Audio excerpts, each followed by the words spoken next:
ভারতের স্বাধীনতা সংগ্রামের ইতিহাসে এমন কিছু নাম আছে যারা বয়সে কিশোর হলেও সাহসে ছিলেন হিমালয় সমান।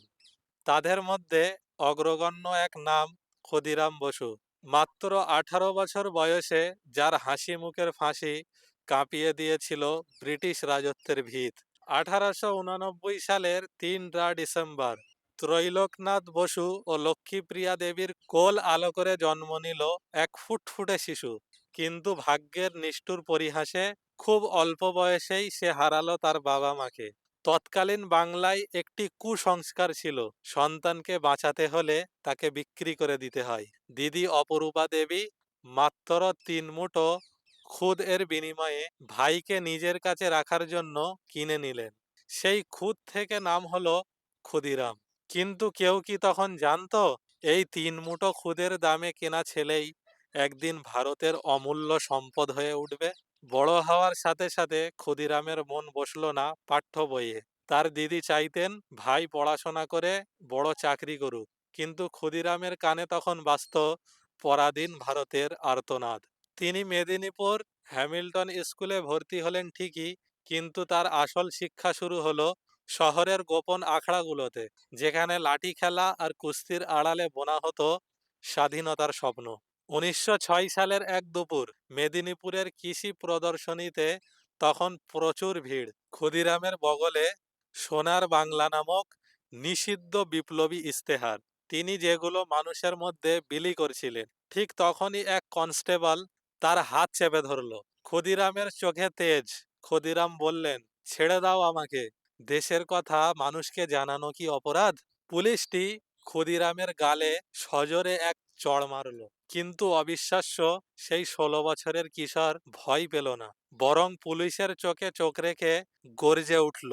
এরপর এক ঝটকায় পুলিশের হাত ছাড়িয়ে ভিড়ের মধ্যে অদৃশ্য হয়ে গেলেন তিনি। পুলিশ শুধু তাকিয়ে দেখল এক কিশোরের ধুলো ওড়া পায়ের ছাপ। এই ঘটনার পর ক্ষুদিরামের পরিচয় হয় মেদিনীপুরের বিপ্লবী নেতা সত্যেন্দ্রনাথ বসুর সঙ্গে। সত্যেন বসু বুঝতে পারলেন এই ছেলের হৃদয়ে দেশপ্রেমের যে আগুন জ্বলছে তা সাধারণ নয়। তিনি ক্ষুদিরামকে বিপ্লবী মন্ত্রে দীক্ষা দিলেন। ক্ষুদিরাম হলেন গুপ্ত সমিতির একনিষ্ঠ কর্মী। রাতারাতি চিঠি পৌঁছে দেওয়া, বোমা তৈরির মশলা সংগ্রহ করা আর ব্রিটিশদের উপর নজর রাখা হয়ে উঠল তার প্রতিদিনের কাজ। মেদিনীপুরের সেই ছোট ছেলেটি এখন আর শুধু দিদির আদরের ভাই নয়, সে এখন বাংলার বিপ্লবী আন্দোলনের এক দুধূর্ষ নাম। কিন্তু তার গন্তব্য তো মেদিনীপুর নয়, তার জন্য অপেক্ষা করছে এক মরণপথ মিশন। মেদিনীপুরের সেই নির্ভীক কিশোর ক্ষুদিরাম এখন আর কেবল মিছিলের মুখ নন, তার লক্ষ্য এখন অনেক বড়, অনেক বেশি বিপজ্জনক। 1907 সালের সেই উত্তাল সময়ে কলকাতার গোপন আস্তানাগুলোতে তখন বারুদের গন্ধ। ব্রিটিশ শাসনের ভিত নাড়িয়ে দিতে বিপ্লবীরা এক ভয়ঙ্কর ষড়যন্ত্রের জাল বুনছেন। আর সেই জালের কেন্দ্রে ছিলেন একজন অত্যাচারী ম্যাজিস্ট্রেট, ডগলাস কিংসফোর্ড। কিংসফোর্ড ছিলেন সেই ব্যক্তি যিনি শান্তিবাদী বিপ্লবীদের উপর নির্মম চাবুক মারার আদেশ দিতেন। বিশেষ করে কিশোর সুশীল সেনকে যখন জনসমক্ষে 15 বার চাবুক মারার ঘটনাটি বাংলার বিপ্লবী তরুণদের রক্তে আগুন জ্বালিয়ে দিয়েছিল। যুগান্তর দল সিদ্ধান্ত নিল কিংসফোর্ডকে সরিয়ে দিতে হবে, কিন্তু কাজটা মোটেও সহজ ছিল না। কিংসফোর্ডকে নিরাপত্তার খাতিরে কলকাতা থেকে বিহারের মুজাফফরপুরে পাঠিয়ে দেওয়া হয়েছিল। কলকাতার মুরারিপুকুর বাগানবাড়িতে তখন গোপন বৈঠক বসেছে। বারিন ঘোষ এবং অরবিন্দ ঘোষ খুঁজছেন এমন দুই বীরকে যারা মৃত্যুকে তোয়াক্কা করবেন না। ঠিক সেই সময় সামনে এগিয়ে এলেন 18 বছরের ক্ষুদিরাম বসু। তার চোখে ছিল স্থির সংকল্প। কিছুক্ষণ পরেই তার সঙ্গী হিসেবে যোগ দিলেন আর এক লড়াকু যুবক, প্রফুল্ল চাকি। দুই অসম সাহসী তরুণদের হাতে তুলে দেওয়া হলো শক্তিশালী বোমা এবং রিভলভার। শুরু হলো ভারতের ইতিহাসের সবচেয়ে আলোচিত মৃত্যু মিশন। 1908 সালের এপ্রিল মাস, সাদা ধুতি আর সাধারণ পাঞ্জাবি পরে দুই বাঙালি যুবক নামলেন মুজাফফরপুর স্টেশনে। কারো বোঝার সাধ্য ছিল না যে তাদের পকেটে রাখা আছে ব্রিটিশ সাম্রাজ্যের মৃত্যু পরোয়ানা। তারা ধর্মশালায় আশ্রয় নিলেন ছদ্মনামে। কখনো গোয়েন্দা পুলিশের নাকের ডগা দিয়ে হেঁটে গেলেন, কখনো কিংসফোর্ডের বাংলোর আশেপাশে ভিক্ষুক সেজে ঘুরে বেড়ালেন। দিনের পর দিন চলল র্যাকি।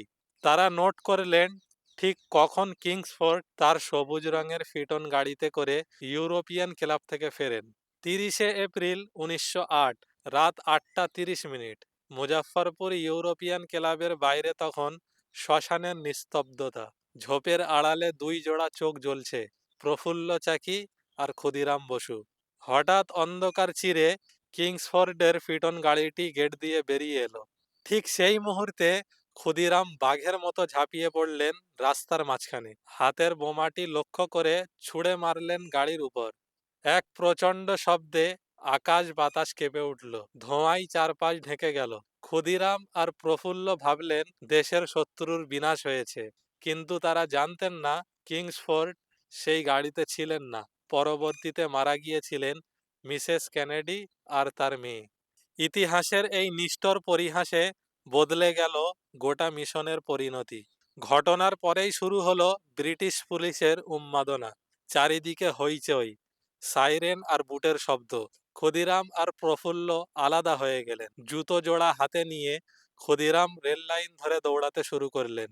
তাদের লক্ষ্য যত দ্রুত সম্ভব মুজাফফরপুর সীমানা পার হওয়া।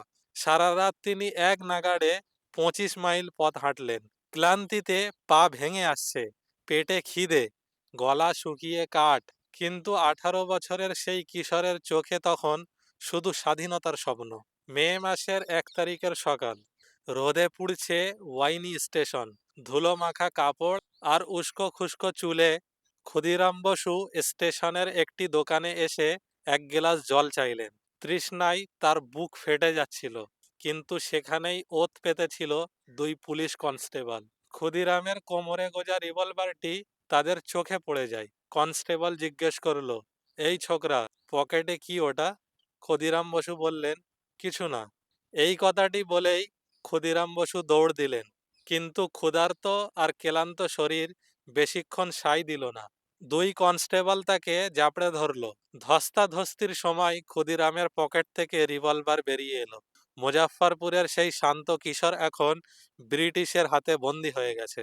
বন্দী ক্ষুদিরাম বসুকে যখন ট্রেনে করে মুজাফফরপুরে ফিরিয়ে আনা হলো, তখন স্টেশনে কয়েক হাজার মানুষের ভিড়। সবাই দেখতে চায় সেই কিশোরকে, যে একাই কাঁপিয়ে দিয়েছে ব্রিটিশ রাজত্বের ভিত।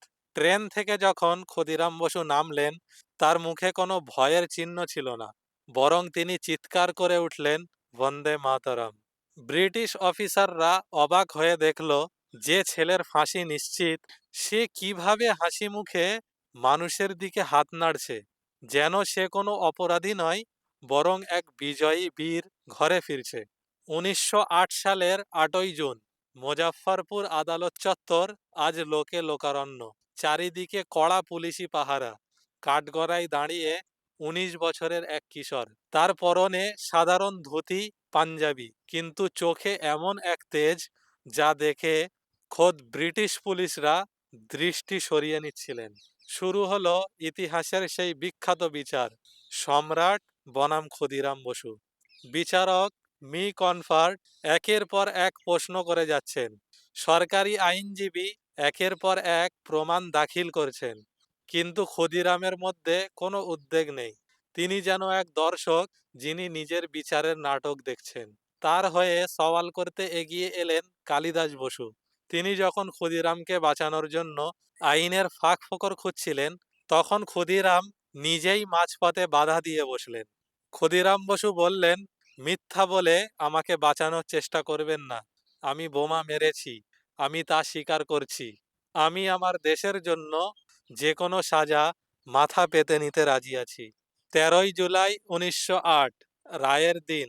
আদালত কক্ষ নিস্তব্ধ। বিচারক কর্নডাফ গম্ভীর কণ্ঠে রায় পড়লেন, ক্ষুদিরাম বসুকে আগামী 11ই আগস্ট ভোরবেলা ফাঁসি দেওয়া হবে।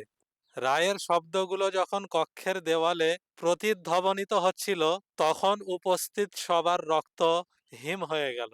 কিন্তু ঠিক তখনই ঘটল এক অভাবনীয় ঘটনা। ক্ষুদিরামের মুখে ফুটে উঠল এক চিলতে হাসি, এক স্বর্গীয় প্রশান্ত হাসি। বিচারক অবাক হয়ে চশমাটা ঠিক করে নিয়ে জিজ্ঞেস করলেন, ক্ষুদিরাম, তুমি কি বুঝতে পেরেছ যে তোমাকে ফাঁসি দেওয়া হবে? তোমার হাসি দেখে আমার সন্দেহ হচ্ছে। তুমি কি রায়ের অর্থ বুঝেছ? ক্ষুদিরাম বসু বললেন, হ্যাঁ, আমি সব বুঝেছি। আপনি যদি আমাকে একটু সময় দেন, তবে আমি আপনাকে শিখিয়ে দিতে পারি কিভাবে বোমা বানাতে হয়। ক্ষুদিরামের এই কথা শুনে হতবাক হয়ে গেল গোটা আদালত কক্ষ। বিচারকের কলম থেমে গেল। একজন দণ্ডিত আসামি মৃত্যুর কথা শুনে হাসতে পারে? এটা ব্রিটিশ আইনের কল্পনার বাইরে ছিল। ফাঁসির আজ্ঞা হওয়ার পর তাকে নিয়ে যাওয়া হলো কন্ডেমড সেলে। জেলের ভিতরও তার কোনো বিকার নেই। তিনি নিয়মিত ভগবদ্গীতা পড়তেন আর শরীর চর্চা করতেন। দিদি অপরূপা দেবী যখন জেলখানায় শেষ দেখা করতে এলেন, তিনি কান্নায় ভেঙে পড়েছিলেন। কিন্তু ক্ষুদিরাম তাকে সান্ত্বনা দিয়ে বললেন, দিদি, আমি তো মরে যাচ্ছি না, আমি তো অমর হতে যাচ্ছি। তুমি কেঁদো না দিদি।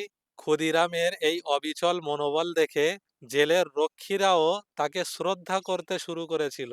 ব্রিটিশ শাসকরা ভাবছিল ফাঁসি দিয়ে তারা এক বিদ্রোহীকে শেষ করে দেবে, কিন্তু তারা জানতো না তারা এক অমর নক্ষত্র তৈরি করছে। ১৯০৮ সালের ১১ই আগস্ট, মুজাফফরপুর জেল। ঘড়ির কাঁটা তখন ভোর ৬টার দিকে এগোচ্ছে। আজ কোনো আদালতের রায় নয়, আজ কোনো সওয়াল জবাব নয়, আজ শুধু ইতিহাসের পাতায় অমর হওয়ার দিন। পুরো দেশ তখন প্রহর গুনছে।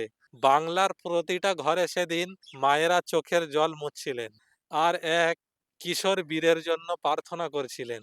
ভোর ৪টে, জেলের রক্ষীরা যখন ক্ষুদিরামের সেলে ঢুকলেন, তারা অবাক হয়ে দেখলেন ক্ষুদিরাম তখনও গভীর ঘুমে মগ্ন। মৃত্যুর সামান্যতম ভয় যার মনে নেই, তিনিই কেবল এমন প্রশান্তিতে ঘুমাতে পারেন। রক্ষীরা তাকে জাগালে তিনি উঠে বসলেন। স্নান করে পরিষ্কার হয়ে পোশাক পরলেন। ফাঁসির মঞ্চে যাওয়ার আগে তিনি শান্তভাবে ভগবদ্গীতা পাঠ করলেন। তার চেহারায় কোনো বিষণ্ণতা ছিল না, ছিল এক অদ্ভুত জ্যোতি। ঠিক সকাল ৬টা, ব্রিটিশ জেলার ম্যাজিস্ট্রেট ক্ষুদিরামের সেলে পৌঁছালেন। তার হাত দুটি পেছনে বাঁধা হলো। তিনি যখন ফাঁসির মঞ্চের দিকে হাঁটতে শুরু করলেন, তার প্রতিটি পদক্ষেপ ছিল দৃঢ়। পাশে থাকা ব্রিটিশ অফিসাররা অবাক হয়ে দেখছিলেন, যাকে মৃত্যুর দিকে নিয়ে যাওয়া হচ্ছে তিনি যেন কোনো উৎসবে যাচ্ছেন। ফাঁসির মঞ্চের সামনে দাঁড়িয়ে তিনি একবার আকাশের দিকে তাকালেন। সেখানে হয়তো তিনি তার দেশ মাতৃকার ছবি দেখতে পাচ্ছিলেন। ঘাতক যখন তার গলায় ফাঁসির দড়ি পরাতে এলো, ক্ষুদিরামের মুখে তখন সেই চেনা হাসি, যে হাসি দেখে ব্রিটিশ শাসকরা বারবার ভয় পেয়েছে। মাত্র ১৮ বছর, ৮ মাস, ৮ দিন বয়সে থেমে গেল এক বিপ্লবীর জীবন। কিন্তু ব্রিটিশরা যা ভেবেছিল তা ঘটল না।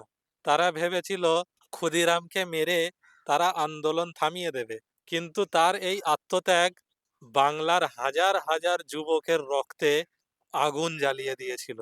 ক্ষুদিরাম বসুর মৃতদেহ যখন জেল থেকে বের করা হলো, হাজার হাজার মানুষ রাস্তায় নেমে এলেন। সেই দেহ চন্দন কাঠে দাহ করা হলো। মানুষের ভিড়ে রাস্তাঘাট বন্ধ হয়ে গিয়েছিল। বাংলার মায়েরা সেদিন থেকে তাদের সন্তানদের নাম রাখা শুরু করলেন ক্ষুদিরাম। তাঁতিরা তাদের ধুতিতে ক্ষুদিরামের নাম বুনে দিতে লাগলেন। বাংলার কবি সাহিত্যদের কলমে উঠে এলো তার বীরত্ব। সেই বিখ্যাত গানটি সারা দেশে ছড়িয়ে পড়ল। একবার বিদায় দে মা, ঘুরে আসি, হাসি হাসি পড়ব ফাঁসি, দেখবে ভারতবাসী। ক্ষুদিরাম বসু আজ আর শুধু একটি নাম নন, তিনি একটি আদর্শ। তিনি আমাদের শিখিয়ে গেছেন দেশপ্রেমের কোনো বয়স হয় না। পরাধীনতার শৃঙ্খল ভাঙতে যদি নিজের জীবনও বিসর্জন দিতে হয়, তবে যেন তা হয় ক্ষুদিরাম বসুর মতো হাসি মুখে এবং বুক চিতিয়ে। সেলুট জানাই ভারতের সেই প্রথম বিপ্লবীকে, যিনি মৃত্যুকে জয় করে অমর হয়ে আছেন আমাদের হৃদয়ে। ক্ষুদিরাম বসুর ভিডিওটি এখানেই সমাপ্ত করা হলো। ভিডিওটি যদি আপনাদের ভালো লেগে থাকে, তাহলে লাইক, কমেন্ট, শেয়ার, সাবস্ক্রাইব করে দেবেন। একটি ভিডিও তৈরি করতে অনেক পরিশ্রম করতে হয়, তাই এগুলো করে আমাদের পাশে থাকবেন। একটি সুন্দর কমেন্ট করে জানাবেন ভিডিওটি কেমন হয়েছে। দেখা হচ্ছে পরবর্তী আরেকটি ভিডিওতে।